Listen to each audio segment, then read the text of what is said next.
अस्सलाम वालेकुम नाजरीन, आज की इस वीडियो का टॉपिक इंतहाई इंटरेस्टिंग है और इससे आपको अंदाज़ा हो जाएगा कि पाकिस्तान के अंदर मौजूद जो चंद बदखां हैं जो दिन रात रियासत पाकिस्तान की बदखाई करते रहते हैं, उनका मसला अवामी फलाह नहीं है। वो अवामी मफादात के लिए या महंगाई के खिलाफ या करप्शन के खिलाफ जंग नहीं लड़ रहे हैं भाई।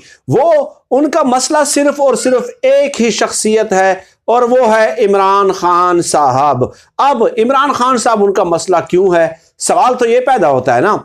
ये जो वीडियो का थंबनेल देख रहे हैं उस हवाले से 2-3 मिनट आगे जाके मैं इंतहाई इंटरेस्टिंग रिमार्क्स और चंद हकायक मैं आपकी खिदमत में पेश करने जा रहा हूं। लेकिन पहले यह वाज़ेह करना जरूरी है कि इमरान खान साहब इनका मसला क्यों है। इसलिए है कि इन लोगों का तीन खानदानों का और उनके चंद हिमायती सहाफियों का ख्याल यह था कि इस मुल्क पे हुक्मरानी का हक जो है वो सिर्फ और सिर्फ इन 3-4 सियासी जुमातों को हासिल है, और वो भी इसलिए हासिल है कि उनके दौरे हुकूमत में हमें मराहत मिलती हैं, हमें पैसे मिलते हैं, हमें प्लाट मिलते हैं, हमें सरकारी नौकरियां मिलती हैं, हमें वज़ीर आज़म ऑफिस बुलाया जाता है, दावतें होती हैं, हम बड़े तमतराक के साथ वहां पे वज़ीर आज़म ऑफिस में बैठते हैं और कनकनाती हुई प्लेटों के साथ वज़ीर आज़म ऑफिस का जो अमला है वो हमारा तवाफ कर रहा होता है। अब नाज़रीन आ जाएं, जो वीडियो का थंबनेल आप देख रहे हैं, आपको याद होगा कि इमरान खान साहब हमेशा ये कहते रहे हैं कि कोरोना की वजह से पूरी दुनिया में महंगाई है, पूरी दुनिया में पेट्रोल की कीमतें बढ़ी हैं, कोविड की वजह से इंतहाई मुश्किल सूरत हाल है और तरक्की याफ्ता मुमालिक भी इन चैलेंजेस से नबर्द आजमा होने में मुश्किलात का सामना कर रहे हैं। ये इमरान खान साहब का कहना था।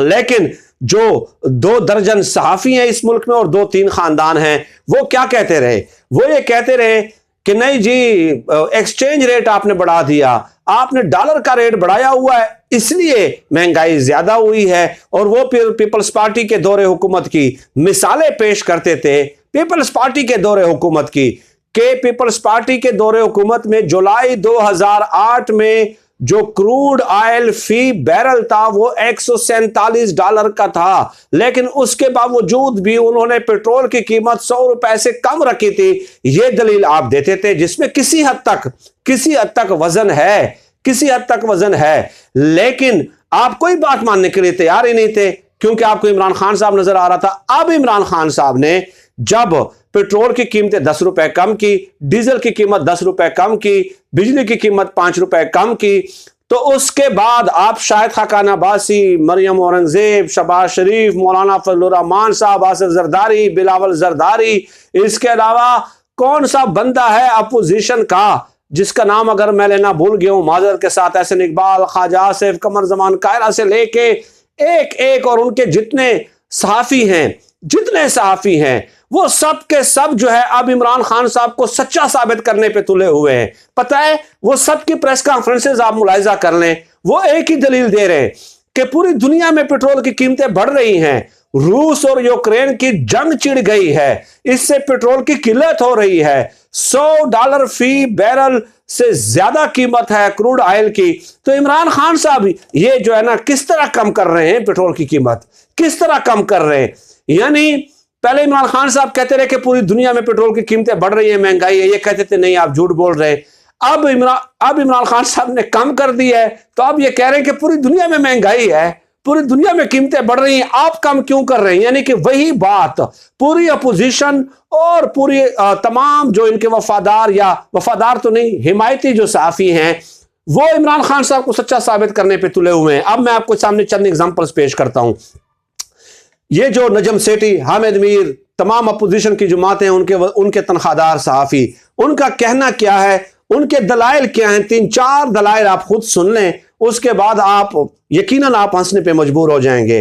पहले कहते थे इमरान खान साहब IMF के सामने सरेंडर कर गए हैं, इमरान खान साहब ने नियाजियों की तारीख दोहरा दी है, अब इमरान खान साहब ने जब कीमतें कम कर दी हैं तो पता है क्या कहते हैं, अब कह रहे हैं कि इमरान खान साहब IMF के सामने डट गए हैं। इमरान खान साहब ने IMF की बात मानकर जो है ना, न मानकर, IMF की बात न मानकर अच्छा नहीं किया इमरान खान साहब ने, बड़ी मुश्किलात इससे दरपेश हो सकती हैं, तो किसी हाल में राजी नहीं है। पहले इमरान खान साहब समझाते रहे कि तेल की कीमतें ज्यादा हैं इसलिए यहां भी ज्यादा है, ठीक है, और अब यही बात जो है वो दोहराते हुए नजर आ रहे हैं। अब ये कह रहे हैं कि तेल की कीमतें ज्यादा हैं तो भाईजान आपने कम क्यों की हैं, क्यों कम की हैं, ये दूसरी दलील है। पहले कहते थे कि पेट्रोल की कीमत अगर बढ़ेगी तो उससे महंगाई भी बढ़ेगी, डेफिनेटली ये बात तो हकीकत है कि पेट्रोल की कीमतें अगर बढ़ती हैं तो पहले यही लोग कहते रहे कि महंगाई भी बढ़ेगी।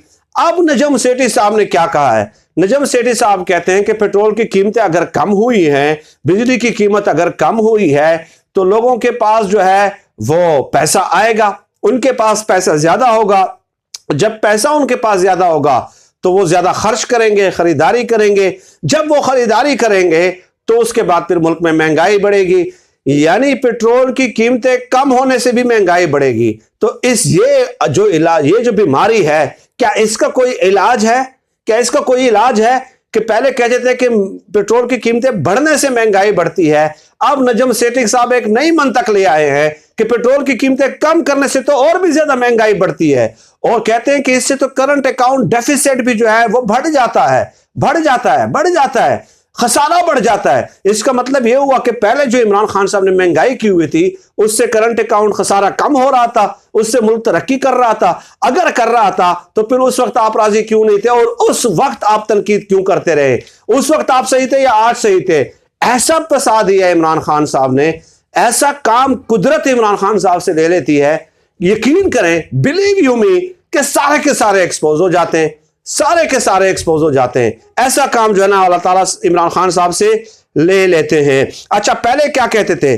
पहले कहते थे कि नवाज शरीफ तो सब्सिडी देते थे, वो चीनी पे और ये पेट्रोल पे सब्सिडी देते थे, इसलिए जो है वो पेट्रोल की कीमतें कम रखते थे। तो आप भी सब्सिडी दें ना, आप क्यों नहीं दे रहे? अब परसों तरसों जो इमरान खान साहब ने रिलीफ का ऐलान किया है, पेट्रोल डीजल और बिजली की कीमतें जो कम की हैं, उसमें हुकूमत का ने अनाउंस किया है कि 250 अरब रुपए की सब्सिडी देंगे।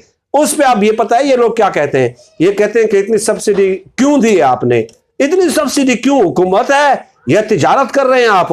हुकूमतें भी क्या कोई सब्सिडी देती है? पहले मिसालें देते थे नवाज शरीफ की कि वो सब्सिडी दे रहे हैं, अब जब इमरान खान साहब ने दे दिए तो कहते हैं आप क्यों दे रहे हैं? यानी वो जो एक गाना है ना, मैं अक्सर ये चीजें सुनता तो नहीं हूँ, गाने फिल्में बहुत कम देखी हैं, लेकिन बहरहाल मशहूर है कि मैं करूं तो साला कैरेक्टर ढीला है। तो वही बात हो गई कि जो काम वो करें वो हलाल है, वही काम इमरान खान साहब करें तो वो हराम है। Badly exposed. इमरान खान साहब पे कुदरत मेहरबान है जिसकी वजह से ये तमाम लोग जो है वो एक्सपोज हो जाते हैं। साबित हो गया कि इन लोगों का मसला ये नहीं था कि मुल्क में महंगाई बढ़ रही है, अवाम के मफादात का इनको ख्याल था। इनका मसला सिर्फ एक है कि वो सिर्फ और सिर्फ इमरान खान साहब को हटाना चाह रहे हैं, क्योंकि वो थर्ड फोर्स के तौर पर इमर्ज क्यों हुए हैं, उनकी जुर्रत कैसे हुई है कि हम 3-4 खानदानों की मौजूदगी में वो वजीर आजम बन गया। ये मुल्क तो हमारे चाचे मामे का है भाई, इसमें तो हम हुक्मरानी करेंगे, हमजा शाहबाज करेंगे, शहबाज शरीफ करेंगे, मरियम नवाज करेगी, हसन नवाज करेंगे, हुसैन नवाज करेंगे, फजलुर रहमान साहब, उसके बाद उनका बेटा करेगा खान अब्दुल गफ्फार खान, फिर वली खान, फिर उनका बेटा असफंदियार वली। इन लोगों के लिए यह मुल्क बना है, विरासती सियासतदानों के लिए। आपकी जरूरत क्या? आप एक क्रिकेटर थे और आपने आके यहाँ पे जो है ना रंग में भंग डाल दी है। हम अच्छी भली हुक्मरानी यहाँ पे कर रहे थे। 10.5 महीने पे इत्तेफाक करता हूँ नाजरीन इन्हीं गुजारिशात पे। अल्लाह पाक से दुआ है कि अल्लाह पाक हमें खल्क़ खुदा के लिए आसानियां पैदा करने की तौफीक अता फरमाए। आमीन या रब्बिल आलमीन।